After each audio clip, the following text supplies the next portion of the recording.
खुलुमबाय दिनैनि रादाब फरायदों आं त्रिशरण बसुमतारी।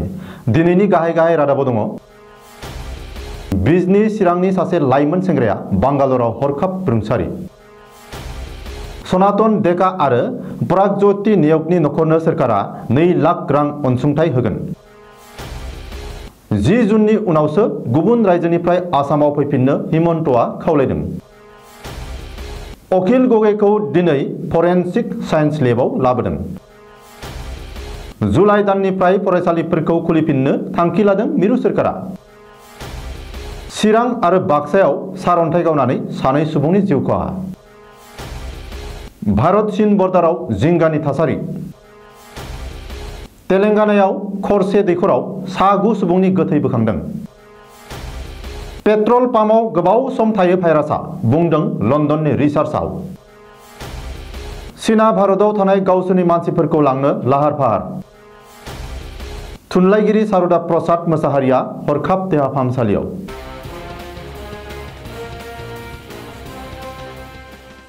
दानिया आबुं रादाब।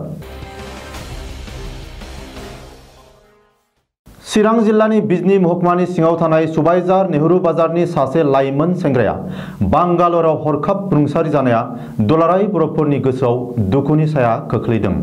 बांगालर बड' वेलफेयार एसोसिएशना ससियेल मिडियानि गेजेरजों मिथिहोनाय बादिब्ला बिजनी सुबाइजार नेहरू बाजारनि मेब्ला मुसाहारिनि फिसाज्ला जतिन मुसाहारिया 25 मे खालि हरनि समाव गाव हारसिङैनो रुटि बानायना जाखांनायनि उनाव हरखाब उदै साखाङो आरो फुंबिलि समावसो खाथियावनो थानाय गंसे देहा फाहामसालियाव थिसन जाहैयो। नाथाय जतिन मुसाहारिया देहा फाहामसालियावनो हरखाबै जोबथाहांबोयो। सुलुंखौ मोननानै बांगालर बड' वेलफेयार एसोसिएशना नखरारि सोद्रोमाफोरनो मिथिहोहरनानै सावरायलायनायनि उनाव नखरनि गनायथि बादियै बांगालर बड' वेलफेयार एसोसिएशनानो बांगालरनि मांखरसालि विल्सन गार्डेनाव जतिन मुसाहारिखौ जोबथा बिदाय होयो आरो सोरगोआव आलो गोजोनै जायगा मोनहैथोंनि थाखाय आरज गाबो। कामरूप जिल्ला हाजोनि सनातन डेका आरो डिब्रुगढ़ जिल्ला साबुआनि प्रागज्योति नियोगनि नखरनो अनसुंथाइ फोसावदों रायजो सोरखारा। गिबि मन्थ्रिनि रिलिफ फान्डनिफ्राय सनातन डेका आरो प्रागज्योति नियोग मोननि नखरनो 2 लाख रां अनसुंथाइ होनो फोसावदों गिबि मन्थ्रि सर्बानन्द सनवाला। मख'नो गोनांदि कर'नानि गिख्रंथाव थासारि आरो अलखदनि समावनो सनातन नियोग आरो प्रागज्योति डेका मोना हानजायारि गाग्लोबनायाव जिउ खोमानो गोनां जादोंमोन। बबेखानि सनातन नियोगनि केम्पखौ फार्स्ट ट्रेक आदालताव नायबिजिरसिगोन होननानै सुलुङाव मिथिनो मोननाय जादों। कर'ना भाइरासनि अलखदनि जुनै गुबुन रायजोआव थाबथानानै थानाय सुबुंफोरखौ दानो आसामाव फैथ'नो बादा होदों सावस्रि मन्थ्रि हिमन्त बिश्व शर्माया। मख'नो गोनांदि बे समाव आसामनि थासारिया जोबोद गाज्रि आरो कर'नानिफ्राय उदां नङा। बेनिखायनो गुबुन रायजोनिफ्राय आसामाव फैफिननो गोसो जानाय बयखौबो 10 जुन खालारनि उनावसो फैनो खावलायदों हिमन्त बिश्व शर्माया।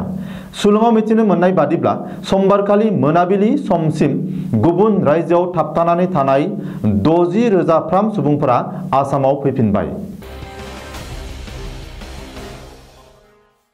कृषक मुक्ति संग्राम समितिनि गाहाय अखिल गगैखौ दिनै गुवाहाटी काहिलिपिरानि फरेन्सिक साइन्स लेबरेटरियाव लाबोदों। भइस टेस्टिं खालामनायनि थाखाय अखिल गगैखौ फरेन्सिक साइन्स लेबरेटरियाव लाबोनाय जादों।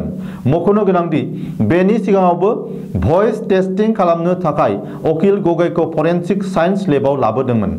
मिथिनो मोननाय बादिब्ला अखिल गगैजों लोगोसे KMSS नि गुबुन दैदेनगिरि धर्ज कनवार आरो बिट्टू सनवाल मोनखौबो फरेन्सिक साइन्स लेबआव लाबोदों।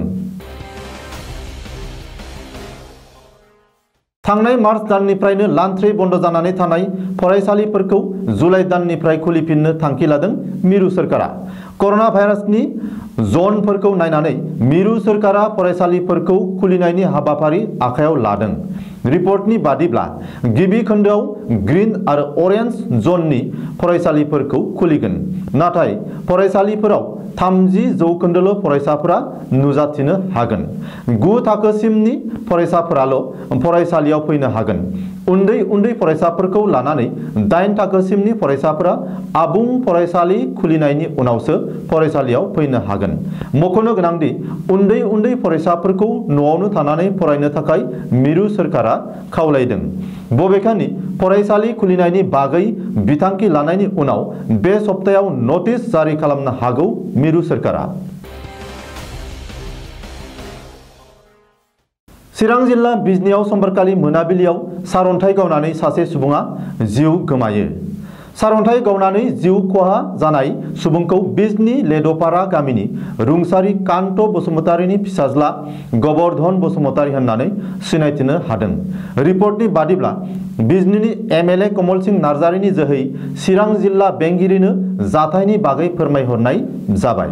ओरैहाय बाक्सा जिल्लानि बेन्दोंआव थानाय आथियाबारियावबो सारअन्थाइ गावनानै गौरीकान्त राजबंशी मुंनि सासे BSF जवाना जिउ गोमादों होननानै मिथिनो मोननाय जादों। रिपर्टनि बादिब्ला साख्रिनिफ्राय सुथि लाना न'आव थाफैनाय गौरीकान्तआ समबारखालि मोनाबिलियाव मोसौ लायनो फोथाराव थांनाय समावनो बे जाथाया जायो। भारत चीननि लाइन अफ एक्चुअल कंट्रोल LACआव जिंगानि थासारिया बांगासिनो थानायनि रिपर्ट मोनदों। सुलुंनि बादिब्ला भारत चीन सिमना लाइन अफ एक्चुअल कंट्रोलाव थांनाय साननैसोनि गेजेराव हरखाबै 5,000 रौनियाफोरखौ लाबोनानै साग्रिद खालामदों आरो बायदि बायदि रोखोमनि बेफ्रुग्रा हाथियारफोरखौबो लाबोदेरगासिनो दङ चीनआ। चीनखौ बिब्दि नोजोराव गोग्लैनानै भारतआबो सिमनायाव रौनियानि अनजिमाखौ बांहोदों होननानै मिथिनाय जादों। गुबुन फारसेथिं चीनआ सिमनानि खाथि खालानि ओनसोलावबो गावसोरनि रौनियानि बादाखौ बारायगासिनो दङ। साननैसो सिगांसो चीनआ सिमना ओनसोलाव मोन 100 टेन्ट खानायखौ भारतारि रौनियाया मिथिनो हायो। चीनआ रौनिया हाथियार आरो बादाखौ बारायगासिनो थानायखौ नोजोर होनानै भारतआबो नांगौ समाव दावहा नांनो हानाय बायदि रौनियाखौ सांग्रांथि थानो बिथोन होदों। मख'थावदि सप्तासे सिगांनिफ्राय लादाखआव भारत चीन सिमनायाव भारतारि रौनिया आरो चीननि रौनियानि गेजेराव नारा नाथा आरो दान्थे बिदान्थे थासारि सोमजिनानै दङ। तेलेंगाना वारंगलनि गरेकुंटा गामियाव खरसे दैखरावनो सा 9 सुबुंनि गोथै देहा बोखांदों। दैखरनिफ्राय बोखांनो हानाय सा 9 गोथै देहानि गेजेराव सा 6आ नखरसेनिनो होननानै मिथिनो हादों। सुलुंनि बादिब्ला सासे बुथारनाय जाथायखौ दोनखुमानो थाखाय सा 9 सुबुंखौ बुथारनानै दैखराव सोनानै दोनदोंमोन सप्तासे सिगांनो। जाथायनि दायनिगिरि होननानै सिनायजानाय सन्जय कुमार जादवखौ पुलिसआ एरेस्ट खालामबाय। तेलेंगाना पुलिसनि बादिब्ला सासे आइजोखौ बुथारनाय दायखौ होखोमोरनो थाखाय 24 बोसोर बैसोनि दायनिगिरिया सा 9 सुबुंखौ बुथारो। बुथारग्रा दायनिगिरिया बिहारनि आरो पुलिसनि सिगाङाव बियो गावनि दायखौ सिमान लाबाय। वारंगल पुलिस कमिशनारआ मिथिहोनाय बादिब्ला 6 बोसोर सिगांनिफ्रायनो बे नखराव थानाय दायनिगिरिया जाग्रा आदाराव बिस लगायनानै गासैखौबो बुथारो आरो गोथै देहाखौ बुद्रु बुद्रु लांनानै मोनसे फेक्टरिनि दैखराव सोनानै दोनो। कर'ना भाइरासआ बबाव थायो बबाव थाया बेनि बागै गोदान बाथ्रा फोसावदों लन्दननि मोनसे रिसार्चआ। इउनिभार्सिटी कलेज लन्दननि भाइरोलजिस्ट डक्टर जाय ग्रफनि बादिब्ला बबेबा मोनसे धातु एबा प्लास्टिकजों बानायनाय आगजुआव भाइरासआ गोबाव सम थांनानै थायो, जायनि थाखाय कर'ना भाइरासआ पेट्रल पाम्पआव गोबाव सम थायो आरो गिनांगौआ बांसिन होननानै बुंदों। मख'थावदि लकडाउननि समाव गासैबो हान्था मेला आरो हाथाय बाजारफोरा बन्द जादोंमोनब्लाबो पेट्रल पाम्पआ गोबां हादोरावनो बन्द जायाखैमोन, जायनि थाखाय भाइरास सन्देरनाया पेट्रल पाम्पआवबो गिनांसिनगौ दङ। भाइरोलजिस्ट डक्टर जाय ग्रफनि बादिब्ला मानसिजों मानसि थादेर दांदेर जानायनि अनगाबो मुवा बेसादाव नांनानै थानाय एबा साखाथि फाखाथि बाराव गोसारनानै थानाय भाइरासआबो मानसिनाव बारदेरनायनि लामा दङ। भारताव थानाय फालांगि आरो गुबुन गुबुन खामानि मावनानै थानाय आरो फरायसाफोरखौ चीनआ गावसोरनि हादराव लांनो लाहार फाहार खालामगासिनो दङ। समबारखालि चीनआ भारताव थानाय गावसोरनि मानसिफोरखौ लांनो थाखाय स्पेशेल उरांनि टिकेट बानायनो थाखाय मोनसे नटिसनि गेजेरजों बयनोबो मिथिहोयो। मख'थावदि चीननि वुहानाव कोरोना भाइरास गोसारजेननाय समाव भारतआ वुहाननिफ्राय 700निबो बांसिन फरायसाफोरखौ स्पेशल उरांजों रैखाथि लानानै फैदोंमोन। बबेखानि भारतआव कोरोना भाइरासनि बांनाया गिख्रंथाव महर लाबोदों आरो बे समाव चीननिख्रुइबो गोजौसिन जायगायाव दङ। जाउनाव चीननि फरायसा आरो गुबुन गुबुन खामानि मावनानै थानाय फरायसाफोरा भुगिनांनानै जिंगायाव गोग्लैनांदों। बे हालोदखौ मिथिनानै चीनआ गावसोरनि मानसिफोरखौ थाबैनो रैखा खालामनानै लांनो लाहार फाहार खालामदों। बर'नि गागि खन्थाइगिरि लिरगिरि आरो बर' रेबग्रा जथुमनि खुगा लाइसिनि गाहाय सुजुगिरि लोगोसे क'क्राझार जिल्ला बर' रेबग्रा जथुमनि आफादगिरि सारदा प्रसाद मोसाहारिया हस्पिटालाइज जानानै दङ। सुलुङाव बुंनाय बादिब्ला मैया समबारखालि मोनाबिलिनि बाथौ आरज खालामनो बानजायफुबाय थानाय समाव गादलिननानै गोब्राबै जखम जायो। क'क्राझारनि MRM हस्पिटालाव आथिखालाव ट्रिटमेन्ट लाफुनाय लिरगिरि मोसाहारिनि थोंसे आथिंनि हान्थुआ गावदों। अपारेशननि थाखाय थाम-थिम खालामनाय जागासिनो दङ। बबेखानि हस्पिटालनि सुलुङाव बुंनाय बादिब्ला सारदा प्रसाद मोसाहारिया थाबैनो हामगोन। बर' रेबग्रा जथुम आरो बर' थुनलाइ आफादनि बिथिंनिफ्राय इसोरनि खाथियाव बिथां गेदेमा लिरगिरि आरो खन्थाइगिरि सारदा प्रसाद मोसाहारिनि गोग्गो देहा मोननायनि थाखाय आरज गाबदों। दिनैनि रादाबा एसेनोसै। गोजोन्थों।